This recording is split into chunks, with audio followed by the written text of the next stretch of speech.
Welcome to recipes in my way. இன்றைக்கி நம்ம அருமையான சுவையில் ஆம்பூர் மட்டன் பிரியாணி தான் செய்ய போகிறோம். சீரக சம்பா அரிசியில் தம் போட்டு செய்யக்கூடிய இந்த ஆம்பூர் மட்டன் பிரியாணியை எப்படி செய்கிறது, இதுக்கு தேவையான பொருட்கள் என்ன பார்க்கலாம் வாங்க. 1 கிலோ மட்டன் க்ளீன் பண்ணி எடுத்து வச்சுருக்கேன். இந்த மாதிரி கொஞ்சம் பெரிய பெரிய பீஸாக இருக்கணும். பிரியாணி பாத்திரத்தில் 150 மில்லி எண்ணெய் ஊற்றிக்கலாம். 4-5 துண்டு பட்டை, 8 கிராம்பு, 8 ஏலக்காய், 3 நட்சத்திர சோம்பு, 2 பிரியாணி இலையை கட் பண்ணி போட்டுக்கலாம். ஒரு 10 செகண்ட் இதை பிரட்டி விட்டுடலாம்.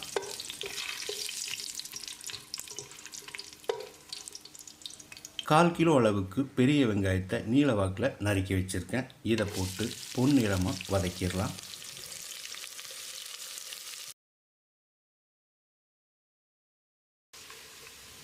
வெங்காயம் நல்லா வதங்கிருச்சு. இதில் 3 டேபிள் ஸ்பூன் பூண்டு விழுது சேர்த்துக்கலாம்.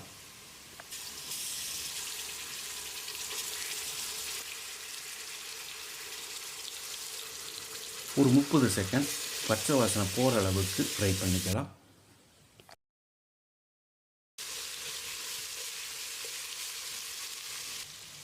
இப்போது இஞ்சி விழுது சேர்த்துக்கலாம். 4 டேபிள் ஸ்பூன் இஞ்சி விழுது.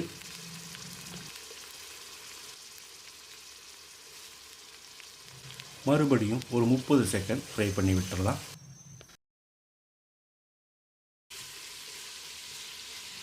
இரநூறு கிராம் அளவுக்கு நாட்டு தக்காளியை நறுக்கி வச்சுருக்கேன். இதை போட்டுடலாம். 1/2 டீஸ்பூன் உப்பையும் சேர்த்து தக்காளியை மசிகிற அளவுக்கு வதக்கிடலாம்.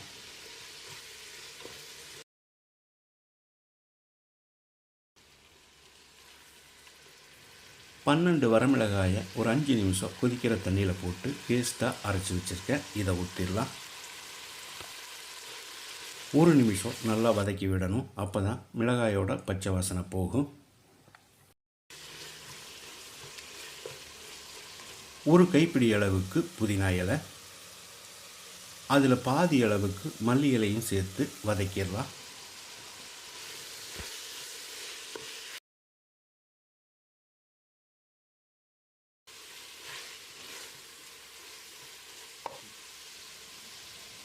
இப்போ இதில் மட்டன் சேர்த்துடலாம்.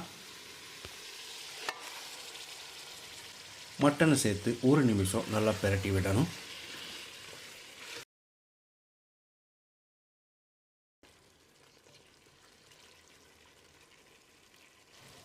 நூற்றி 50 கிராம் அளவுக்கு அதிகம் புளிப்பில்லாத தயிரை ஸ்பூனால் நல்லா அடித்து கலந்து வச்சுருக்கேன். இதை ஊற்றி கலந்து விட்டுடலாம்.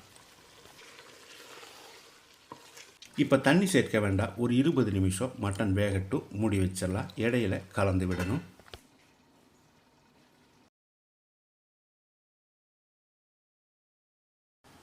இருபது நிமிஷம் மட்டன் வேக விட்டுருந்தோம். இதை ஒரு தரம் கலந்து விட்டுடலாம்.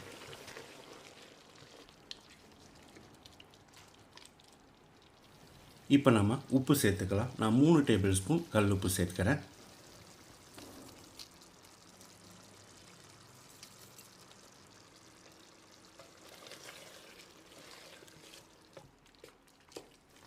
இப்போ இதில் தண்ணி சேர்த்துக்கலாம். நான் 1/2 கப் தண்ணி கொதிக்க வச்சுருக்கேன். இதை ஊற்றி கலந்து விட்டுடலாம்.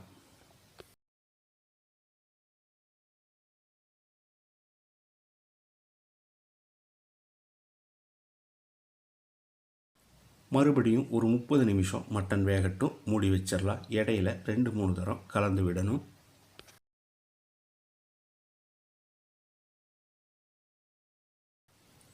முப்பது நிமிஷம் மட்டன் வேக விட்டுருந்தோம். மட்டன் 3/4 பதத்துக்கு வெந்துருச்சு. இப்போ நம்ம இதை கலந்து விட்டு அரிசியை சேர்த்துடலாம். 1 கிலோ சீரக சம்பா அரிசியை 1/2 மணி நேரம் ஊற வச்சு தண்ணி வடித்து வச்சுருக்கேன். கிளாஸ் அளவில் இது 3 கிளாஸ் அரிசி.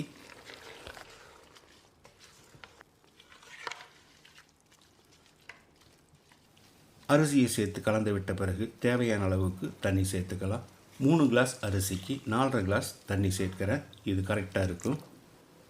நாட்டு தக்காளி சேர்த்துருக்கோம், அதனால் ஒரு பாதி அளவு எலுமிச்சம்பழ சாறு புழிஞ்சு விட்டுடலாம்.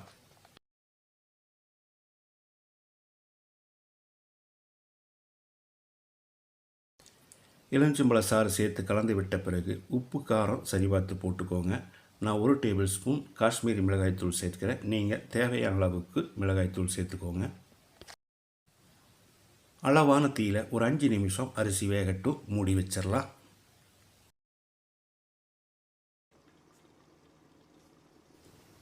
5 நிமிஷம் மூடி வச்சுருந்தோம். இப்போது மறுபடியும் ஒரு தரம் நல்லா கலந்து விடணும்.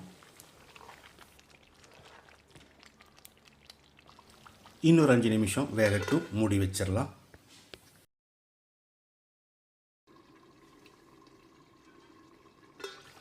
அரிசிக்கும் தண்ணிக்கும் சரியாக இருக்கிற இந்த ஸ்டேஜில் ஒரு தரம் கலந்து விட்டுடலாம்.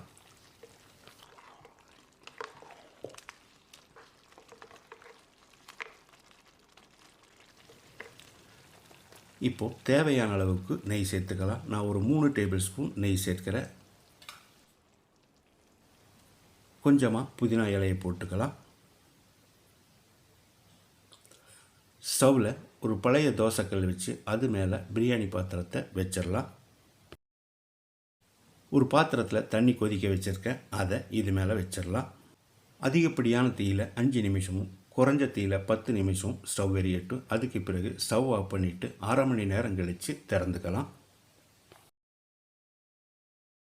மணக்க மணக்க அருமையான சுவையில் நம்மளோட ஆம்பூர் மட்டன் பிரியாணி ரெடி ஆயிருச்சு. தம் போட்டு செஞ்சால் மட்டும்தான் பிரியாணி இந்த அளவுக்கு உபரியாக வரும். இந்த பிரியாணி கொஞ்சம் ஆறும்போது நல்லா உதிரியாக வந்துடும்.